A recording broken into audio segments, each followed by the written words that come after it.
ప్రగతి ప్రణాళిక భాగంలో mega job Mela మనం నిర్వహించుకోవడం జరిగింది. ఈ సమావేశానికి విచ్చేసిన అడిషనల్ కలెక్టర్ గారికి, అలాగే మార్కెట్ చైర్మన్ అయినటువంటి శ్రీధరన్న గారికి, మిగతా అధికారులకు, కమిషనర్ గారికి, ప్రతి ఒక్కరికి, అలాగే వేదిక ముందున్న విద్యార్థులు కావచ్చు, పెద్దలు కావచ్చు, ప్రతి ఒక్కరికి నా యొక్క నమస్కారాలు. ఇంతకుముందంటే ప్రతి ఒక్కరు గవర్నమెంట్ జాబ్ కోసం వెయిట్ చేసేవాళ్ళు. మరి ప్రభుత్వాలు ప్రతి ఒక్కరికి, అంటే చదువుకున్న ప్రతి ఒక్క విద్యార్థికి గవర్నమెంట్ జాబ్ ఇవ్వాలంటే అది అసాధ్యం. ఇక్కడే కాదు, ఏ ప్రభుత్వంతోనైనా అది సాధ్యం కానిది.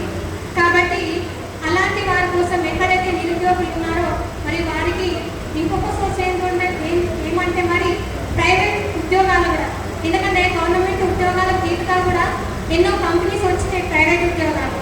అందులో మన స్కిల్స్ కానీ, మీకు అలాగే మాట్లాడే స్కిల్స్ కానీ, కమ్యూనిటీ స్కిల్స్, ఇప్పుడు మనం ఎక్కడికి వెళ్ళినా కూడా ఎదుటి పర్సన్తో మన మాట ద్వారా మనం ఎలా బిహేవ్ చేస్తామో ఆ వ్యక్తిత్వాన్ని బట్టి మన యొక్క స్కిల్స్ అనేవి ఇంప్రూవ్ అవుతాయి. ప్రతి ఒక్కరికి కొంచెం మనం ఇంకా ధైర్యం వేసుకొని మీరు ఇది చేయాలనే ఆలోచన ప్రతి ఒక్కరికి ఉంటే, ఎందుకంటే మీ అందరికీ ఉంది కాబట్టి మీరు ఇక్కడికి వచ్చారు.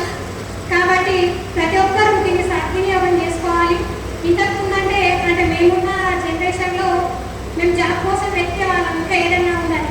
కానీ ఇప్పుడున్న జనరేషన్లో, ఇప్పుడున్న ప్రభుత్వాలు మీ దగ్గరికి మంచిగా జాబ్ మీద పెట్టేసి ఎక్కడెక్కడ ఏ ఉద్యోగాలు ఉన్నాయి, మరి ఎన్ని ఉద్యోగాలు అవసరము, ఎంతమందిని వాళ్ళు తీసుకుంటారు, ఎటువంటి స్కిల్స్ కావాలి, మరి ఎంతమంది కావాలి, అందులో మహిళలు ఎన్నారు, అందులో పురుషులు ఎన్నారు, ప్రతి ఒక్కటి మీ అర్హతను చూసి తీసుకుంటున్నాను.